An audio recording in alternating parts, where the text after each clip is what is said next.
ప్రతి జీవితానికి ఒక కథ ఉంటుంది. ప్రతి కథలో ఒక పాఠం ఉంటుంది. ఆ పాఠమే మన భవిష్యత్తు. జీవిత పాఠాలు. చిన్న పిచ్చుక కోసం బుద్ధుడు చేసిన పని హృదయాన్ని కదిలిస్తుంది. ఒక చిన్న పిచ్చుక ప్రాణం కోసం ఒక మహానుభావుడు తన సమయాన్ని, తన శాంతిని, తన ప్రేమను అర్పించాడు. మనలో చాలామంది చూడకుండా వెళ్ళిపోయి ఒక చిన్న జీవం కోసం ఆయన ఆగాడు. ఆ రోజు అక్కడ ఉన్న ప్రతి ఒక్కరి జీవితం మారిపోయింది. అది ఒక ప్రశాంతమైన ఉదయం. సూర్యుడు మెల్లగా వెలుగుని విరజిమ్ముతున్నాడు. అడవిలో పక్షుల కిలకిల రావాలు వినిపిస్తున్నాయి. ఆ ప్రశాంతమైన మార్గంలో నడుస్తున్నాడు గౌతమ బుద్ధుడు. ఆయనతో పాటు కొంతమంది శిష్యులు ఉన్నారు. ఆ రోజు బుద్ధుడు సాధారణంగా ఉండేలా నిశ్శబ్దంగా ఉన్నాడు. ఆయన ముఖంలో ఒక లోతైన ప్రశాంతత కనిపిస్తుంది. ప్రతి అడుగులో ఆయన ప్రకృతిని గమనిస్తున్నాడు. అంతలో ఒక చిన్న అరుపు వినిపించింది. చాలా చిన్నదైన, చాలా బాధతో నిండిన ఆ శబ్దం అందరి దృష్టిని ఆకర్షించింది. ఒక చిన్న పిచ్చుక నేలపై పడిపోయి ఉంది. దాని రెక్క విరిగిపోయింది. దాని కళ్ళల్లో భయం ఉంది. ప్రాణం కోసం పోరాడుతుంది. శిష్యుల్లో కొందరు ఆగి చూసి ముందుకు సాగిపోదామని అనుకున్నారు. ఎందుకంటే వాళ్లకు అది సాధారణం. చిన్న జీవులు ఇలా పడిపోవడం సహజం అని అనిపించింది. కానీ బుద్ధుడు ఆగిపోయాడు. ఆయన కళ్ళల్లో కరుణ మెరిసింది. ఆయన మెల్లగా ఆ పిచ్చుక దగ్గరికి వెళ్ళాడు. ఆ చిన్న జీవాన్ని తన చేతుల్లోకి తీసుకున్నాడు. శిష్యులు ఆశ్చర్యపోయారు. ఒక గొప్ప గురువు ఒక చిన్న పక్షి కోసం ఇలా ఆగటం వాళ్ళకి అర్థం కాలేదు. బుద్ధుడు మెల్లగా అన్నాడు, ఇది చిన్నదైన జీవమే. దాని ప్రాణం కూడా మన ప్రాణంలాగే విలువైనది. ఆ మాటలు విన్న శిష్యుల మనసుల్లో ఏదో మార్పు మొదలైంది. బుద్ధుడు ఆ పిచ్చుకకు నీళ్ళు ఇచ్చాడు. దాని రెక్కను జాగ్రత్తగా సరిచేశాడు. దానికి సురక్షితమైన స్థలం కల్పించాడు. ఆ చిన్న పిచ్చుక మెల్లగా కళ్ళను తెరిచింది. దాని శ్వాస కొంచెం సర్దుకుంది. ఆ క్షణం అక్కడ ఉన్న ప్రతి ఒక్కరి గుండెల్లో ఒక భావోద్వేగం కలిగింది.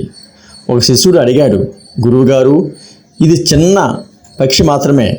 దీనికోసం మీరు ఎందుకు ఇంత సమయం ఖర్చు చేస్తున్నారు? బుద్ధుడు చిరునవ్వుతో చూసి అన్నాడు, మన దయకు పరిమితి ఉండకూడదు. మన ప్రేమ చిన్నది పెద్దది అని తేడా చూడకూడదు. మనిషి గొప్పవాడవటం అంటే పెద్ద పనులు చేయడం కాదు, చిన్న జీవాల బాధను కూడా గుర్తించడం. ఆ మాటలు శిష్యుడి హృదయాన్ని తాకాయి. ఆ రోజు తర్వాత శిష్యుల దృష్టి మారింది. వాళ్ళు చుట్టూ ఉన్న ప్రతి జీవాన్ని గమనించడం ప్రారంభించారు. కొన్ని రోజులు గడిచాయి. ఆ పిచ్చుక మెల్లగా కోలుకుంది. ఒకరోజు అది ఎగరడానికి ప్రయత్నించింది. మొదట కొంచెం కష్టపడ్డా తర్వాత మెల్లగా రెక్కలు ఆడించింది. చివరికి అది ఆకాశంలోకి ఎగిరిపోయింది.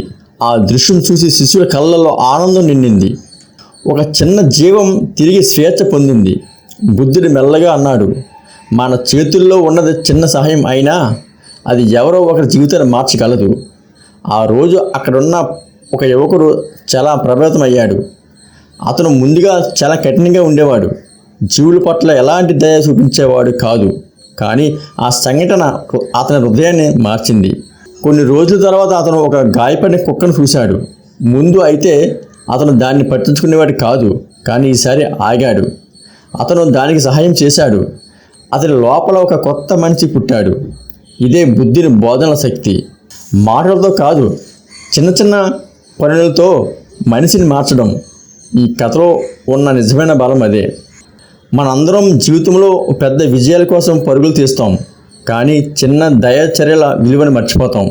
ఒక చిన్న సహాయం, ఒక చిన్న ప్రేమ, ఒక చిన్న కరుణ ఈ ప్రపంచాన్ని మార్చగలవు. మీరు ఎప్పుడైనా ఒక చిన్న జీవాన్ని గమనించారా? దాని బాధను అర్థం చేసుకున్నారా? ఈ రోజు నుండి మీరు కూడా ఆగండి, చూడండి, అర్థం చేసుకోండి. ఎందుకంటే మనిషిగా పుట్టడం అంటే ఇదే. మీరు ఈ కథను చూస్తున్న ఈ క్షణంలో ఎక్కడో ఒక చిన్న జీవం సహాయం కోసం ఎదురు చూస్తుంది. మీరు ఆగుతారా లేదా వెళ్ళిపోతారా? ఈ విషయం నాకు కామెంట్లు తెలియజేయండి. మీ నిర్ణయం మీ మనసును నిర్ణయిస్తుంది. ఈ కథ మీ హృదయాన్ని తాకితే ఇంకా ఇలాంటి జీవితాన్ని మార్చే కథల కోసం మా జీవిత పాఠాల ఛానల్లో సబ్స్క్రైబ్ చేసుకోండి. మరో కథతో మళ్ళీ కలుసుకుందాం. ధన్యవాదాలు.